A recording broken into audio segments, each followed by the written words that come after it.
have the outline. It's very good, but I'm not going to go over the 2014 cases, but they're still there, so you should take a look. As Mr. Hummer said, I am an appellate attorney, so sometimes I look at things a little bit differently than a regular trial criminal attorney. So you guys might look at this and go, and I look at it and go, yay, this is a really cool case. Look at this, the standard of review for the appeal. So you kind of have to, kind of think about it. So I'm going to give you a little bit of different ways to look at some of this stuff. One of these cases is really great for appellate attorneys because it tells you specifically that you can't raise a new argument in a reply brief. Do you know how hard it is to find something that says that? It's very difficult, and it's something that happens a lot. So it's really important as a case. So that's kind of what we're going to do. I know you guys can all read. Y'all got your JD, so you can read. Maybe not well, but you can all read. So I'm not going to just stand here and read it to you. I'm going to add some facts for you, okay? One of the things that I wanted to tell you was Sean had this updated as of November 30th. However, the Supreme Court has been busy, and there was a case that was decided December 2nd from our Supreme Court, so I wanted to bring it to your attention. It's called State v. Watts, and like I said, it was decided December 2nd.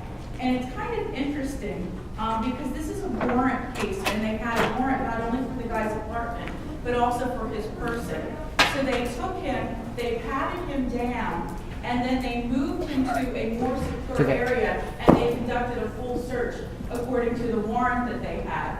The appellate division found that it was a bad search, that it was a second search, and that the warrant only allowed one search. The Supreme Court said, no, it's really just a continuation of the original search, and that the cops acted reasonably in moving the defendant from the street to a more secure area where the search could be conducted in private. So it's kind of an interesting fact pattern. So you should be aware of it in case you have something like that. And because of this, I think there's going to be a lot more of those bifurcated searches that the police are going to be trying to do. So you need to know that depending upon the circumstances, it may be valid, it may not be valid, but you should be aware of that. We started off with automobiles, and they talked about the fact that we are allowed now to have only limited, the police are only allowed limited access to the black boxes. There are very specific circumstances that you can't get information. So you need to be aware of that. You need to look at the statute. And so if in case they do take your black box, have the police follow the proper procedures. The next thing in the handout is animals. I don't really care about what's there, but I do want to make you all very well aware that now sheep are safe in southern New Jersey. So if you're from the South, I apologize. But they are safe because we now actually have a bestiality law.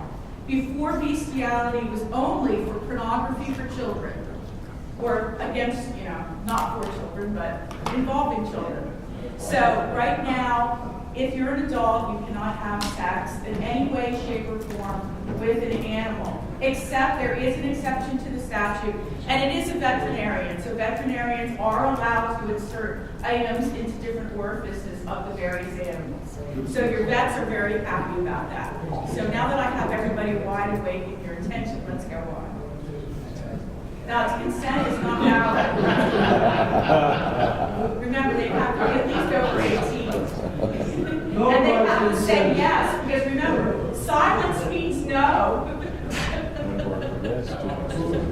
We got a lot of rules with the animals. I'm trying to keep them protected. All right. Let's see here. All right. Where a defendant has been convicted of a crime and he is going to appeal, his indigency application is actually going to be ruled on by the appellate division instead of the law division when the application is to be represented on an appeal. So if you have a client who is firing you and going with a public defender, then that's the kind of advice you need to give them. We do have the bias statute about intimidation. And part of it has been, well, actually all of it ruled unconstitutionally vague because it fails to give adequate notice of the prescribed conduct.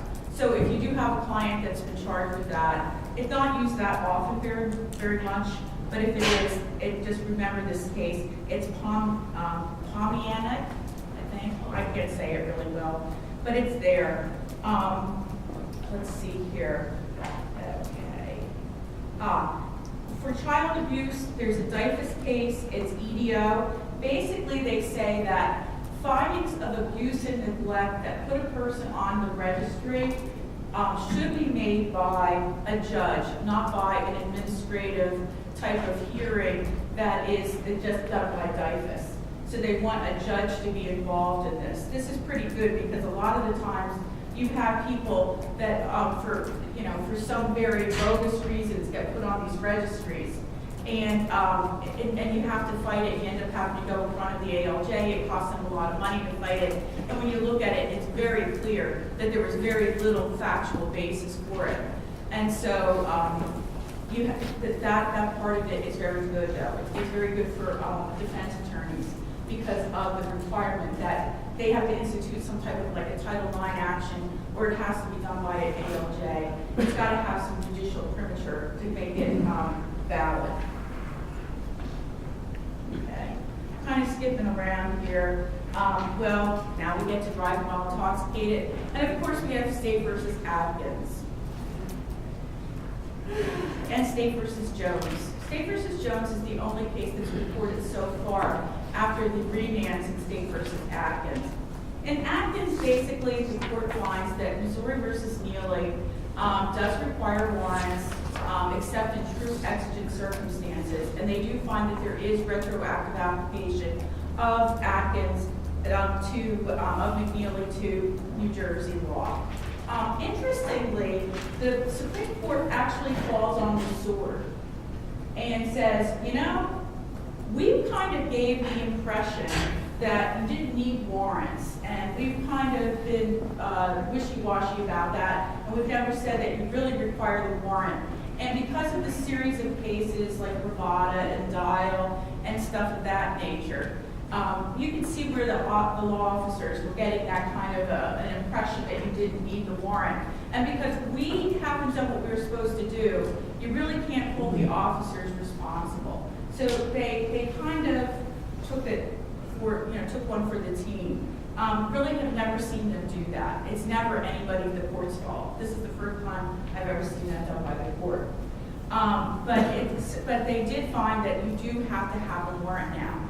But they said that what we're going to do is we're not going to create, pursuant to McNeely, we're not going to do a per se exigency created by the fact that the blood is, the alcohol in the blood is dissipating and everything else like that. You're going to have to use a traditional exigency analysis. And if there's an accident, and this is Jones, if there's an accident requiring police investigation, then we're going to consider that to be sufficient exigency under State versus Dial, under State versus Schmerber, under all of that stuff. Now, if you look at Jones, I really think that Jones was I think Jones is wrong, truthfully. I think that if you look at it, you'll see that even in Jones, there were several police officers available at the scene, and there was time for the officers, at least one of those officers, to have gotten a telephonic search warrant. I know that there's no big pushes now for telephonic search warrants like there was with Penn Flores, but telephonic search warrants have now emerged, and everybody's aware of them. All law enforcement have been trained in it. So I think that you can still make the argument that there should be the use of a telephonic search warrant application for this type of circumstance where you do have the accident and you do have the need for the blood. Okay. The thing about Jones, though, is that the person was awake and pretty much like tacitly consented. In other cases where the person is unconscious, I think that you're definitely going to have to get the warrant. I think you have a better argument in those particular cases where the person is unconscious about the need for the warrant. But we'll see how that works out. Verpent is not down there, but Verpent is a urine case. And it's a DWI, they take the person back, they pretty much say, here, we need your urine, you blew a 0-0, well, we think you're under drugs, give us a urine sample. Truthfully, that, according to the police's consent, give us the urine sample. Somehow, I don't really think that's the way it works, but hey, whatever. Verpent went all the way up to the Supreme Court, and they kind of sidestepped the whole issue, and they sent it back down to be consistent with State versus Adkins. So that whole area of law is still pretty wide open. Yeah, Tom? Do you interpret the Verpent remand to say that McNeely's standards are going to apply to all urine cases? That's kind of how I was looking at it, that you're going to have to do a normal exigent circumstances a type of analysis, because they say that they're remanding it consistent with the holding in State versus Atkins. So I don't think how you can do it any other way. Now, it's on the search incident to arrest issue, which is the other issue in Verpent, right? Yeah, that's how they do it as one, but I don't think you can argue, I still don't think you can argue it as a search incident to arrest. Well, I just lost that in the law division the other day. Well, that doesn't surprise me. And I argued the Verpent remand, I argued McNeely, and so this urine case is probably going to go all the way. Well, that's cool. That's good, because I really think they need to get a warrant. And one of the like if you look at all the older cases, there's some very interesting urine cases. There's only about 4 or 5 of them. One of them where they actually catheterize the guy and forcefully take the urine sample. Ouch. You know, I read that and I was like, oh my God, I can't believe they really did that. And they did it without a warrant. I think if you're going to do that, I don't think anybody's going to question that you really do need a warrant before you catheterize somebody. Is that a long case? That's a simple case, though. It is a civil case, but they do talk about it in terms of privacy and search and seizure.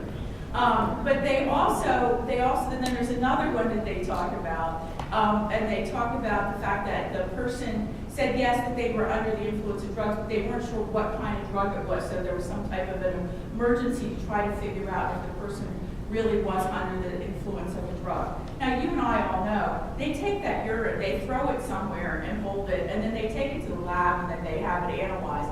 There's no rush job. It's going to take a couple months for them to get the urinalysis back. It's not like they're going to go, poofy, now I know you're under the influence of heroin or cocaine or marijuana or whatever. We just had a forensic chemist testify in this case that except for the date rate drug, there's no other illegal drug that has a quicker dissipation rate than alcohol. Yeah. In fact, this one It was stays. like 15 hours. It stays.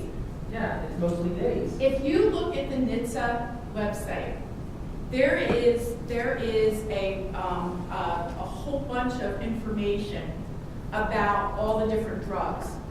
And one of the things that it's a great website because it's something that the state relies on all the time.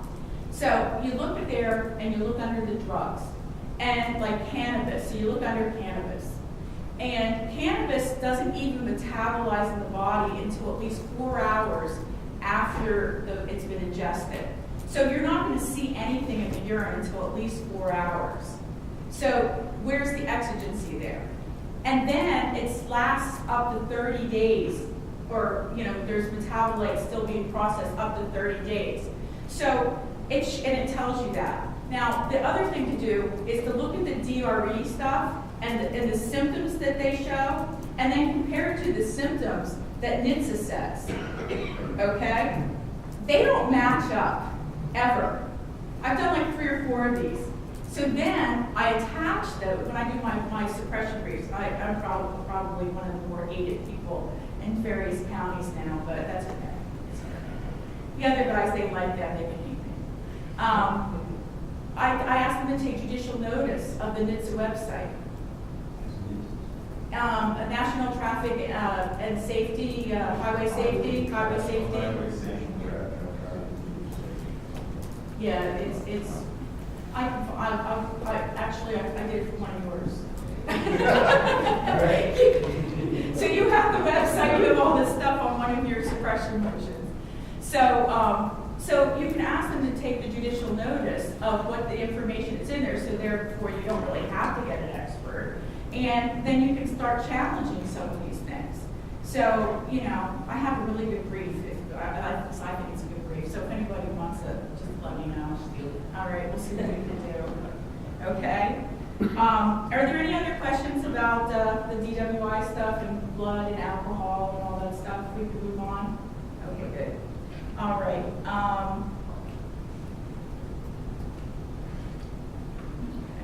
I don't think that the corrupt check is really anything new. Basically, in order to get the blood alcohol readings in, you have to have all of your basic foundational documents all in chunk. So I don't understand why they take some of these cases. It just doesn't make any sense to me, but never mind. One of the 2014 cases, though, that I'm going to say about, there's a couple, is Reevy step downs. This is big. This is huge. There's a whole line of appellate division decisions that talk about the fact that a defendant is only entitled to one step down, and that's all he gets. Now, as long as he has the 10 years, he can get a step down. So you can get more than one. And then there's an appellate division decision, which once again talks about step downs. Oh, it's Taylor. It's on the next page. It applies the step down provisions to also refusal cases. So you can get more than one step down in a refusal case as well. So that's pretty big because there's that whole dichotomy between refusals and DWIs, and now they're kind of blurring them. You can go from refusal, you can apply stuff that applies to DWI to refusals, but not necessarily from refusal to DWI, a la Ciancaglini. We learned that the hard way. Okay. I like State versus Perry. State versus Perry is pending certification. The state didn't like it so much. State versus Perry says that when you are being charged with 4026, that only applies to the actual suspension that's attributable to your DWI conviction. So if you have served your 3-month suspension or your 6 months or 7 months, 2 years, whatever it is, and now you're waiting to be processed, you have to go and you have to pay your administrative fees or whatever, and you're still revoked because you haven't done what you're supposed to do, you haven't done your IDRC, whatever, you still haven't gotten your license back. Well, if you're caught driving during that time period, according to State versus Perry, you are not going to be allowed to be prosecuted for 4026. So you're going to have to be able to demonstrate that your client had already done the actual DWI-related suspension and just waiting to do some of the more administrative things. Yeah, Ron? That also applies to the driving while suspended in municipal court, because even if you're not on the 2C40, the client 5 years ago got convicted of drunk driving, never got reinstated, even though his suspension would have ended because he's not paying surcharges. He's not going to have the mandatory incarceration. And we had a lot of fights in municipal courts over that issue. Some judges are following Perry's, others won't buy into it. But like I said, it's up for certification. It may even have been granted. I didn't check it. I apologize. But they're going to take it because this is such a novel interpretation of suspension. They're definitely going to take it. In State versus Harris, it's once again, it's about the 4026 kind of stuff. It talks about no sentencing alternatives. Because the way 4026 is written, there is no wiggle room. You have to have a jail sentence because it says you have to be incarcerated in jail. It doesn't use the general term imprisonment. There's another case that talks about, I can't remember the name, but we'll get to it a little bit later. And it's driving on the revoked list and causing an accident and, driving without insurance. And they say that you can have like alternative sentences. You can do in-house, you can do electronic monitoring and everything else like that for those convictions, but you can't for the 4026. And the reason is the differences in the language. Those other statutes use the general term imprisonment, whereas 4026, just like DWI, specifically states that the person has to serve the time in custody in a jail. And that's the difference. So when you're trying to make these arguments about whether you can do it alternatively, serve it alternatively, do a SLAP program, something like that, you have to make sure that you check the statute and see exactly how it's written. Because if it's imprisonment, you have a lot of alternatives. But if it's in jail, there's really very little discretion, okay? That's a problem for drug court, for example, if that's one of the offenses. Because you're supposed to have alternative sentences. Best thing is to negotiate dismissal of that count for something else. And also some counties actually give you, allow you PTI since you're not convicted. That's, again, depends on the county. I'm going to skip to some of the evidence. There's been a couple cases from the Supreme Court about fresh complaint. For some reason, people really seem to be brain dead about fresh complaint, especially prosecutors. Prosecutors always use it much too broadly. They use it duplicatively, which is really bad. They try to get way too much in. Fresh complaint is really only for the purpose of showing that somebody came and complained about the event, the sexual assault. That's it. You're not supposed to get details in. You're not supposed to try to use it to corroborate what the victim has said. The state's not supposed to use it to increase or add to the credibility of the victim. It's really just to corroborate that, yes, the victim did complain about a sexual assault, and it was done within a reasonable amount of time of the actual event. That's its sole purpose. But you will see it, and I've seen it repeatedly, and I've argued it into the appellate division on 2 or 3 different times as a defense attorney, and I get shut down all the time. It hasn't been successful as an argument, and I don't understand when you look at the case law how very clear the Supreme Court is making it, but it's a problem. So one of the things that you have to do is you need to object at trial when they start trying to use the fresh complaint witnesses too broadly. You really need to object. You don't have to object strenuously because you might as well let the built-in error occur. But you want to make it so that it's a better standard on appeal. So it's not going to have to be a plain error standard. It's going to be just this was a mistake, it's reversible error. It makes it a lot easier to argue on the appeal. So make sure that you make your objections known. State versus TJM, that's another Supreme Court case. This was the state whining, or the defense whining, I think. They just whined about a lot of stuff. At one point, the victim entered into the courtroom during the summation, and the defense tried to argue that that was prosecutorial misconduct by having the victim come into an open courtroom that is open to the public. I don't really think they were going very far with that, neither did the Supreme Court. They said that's not prosecutorial misconduct. The prosecutor made some kind of a statement that basically that the victim had to come in and testify in front of her friends and family who were in the courtroom. And the defense took exception to that in the brief. It wasn't accepted to down below. There was no objection down below. The court said, there really was no specific evidence in the courtroom or in the record about who was in the courtroom at the time that the victim testified. So that was really technically commenting on evidence that really wasn't in the record. However, the jury was present. The jury saw who was in the courtroom, and the judge had given the instruction that said that, really what the prosecutor says and what the defense attorney say really isn't evidence, and it's your recollection of the events and how the trial went that controls. And because of that warning and the general instruction, they found that it wasn't really that prejudicial, that little minor comment, and they said, you know what, it's not a problem, it's okay. But you really shouldn't make comments like that to bolster credibility. They didn't like it, but they felt that in light of all the evidence, it really wasn't worth reversing a valid conviction. So they moved on. State versus Weaver is a reverse 404B case, which is kind of interesting because you don't see that many reverse 404B. So here it's the defense using 404B, which is really quite nice. But the problem is that it was inadequately sanitized. And because it was inadequately sanitized, they talked about the fact that it becomes cumulative error with some of the other minor errors that occurred during the trial, and it became reversible error. So they gave the defendant a new trial. So you have to be very careful. They're talking about sanitization of any 404B. That was one of the main themes from 2014. I think that the Supreme Court, our Supreme Court, gets on these themes.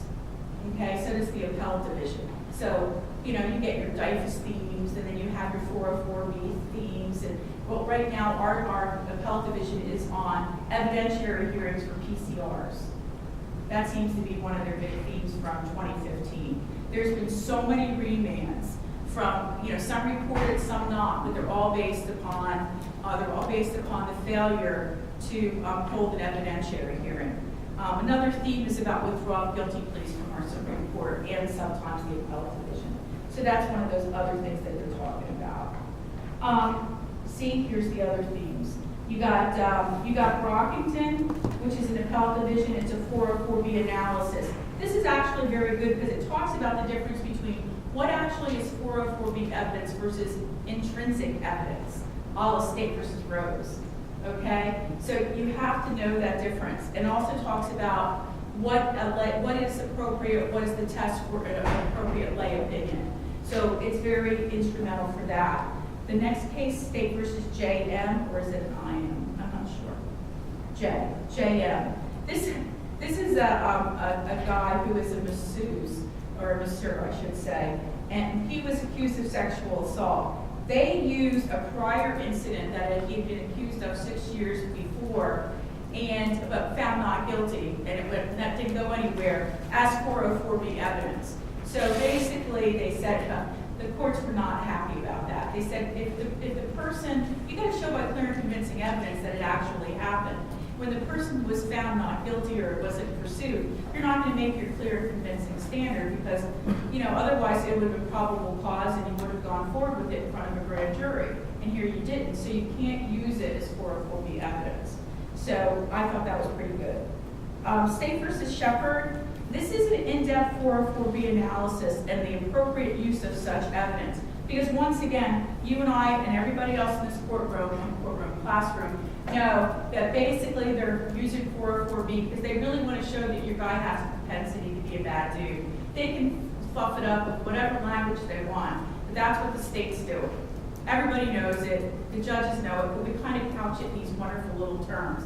So with this case, with Shepard, the courts are actually kind of holding the state's feet to the fire and saying, this is what you said you want to use it for, then that's what you're going to use it for.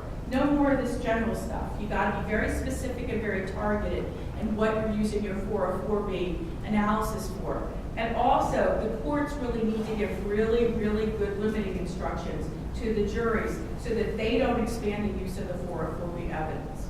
So they're trying to get the state to actually do what the court rule says. Okay? Expungement. State versus, it's the expungement petition of JS.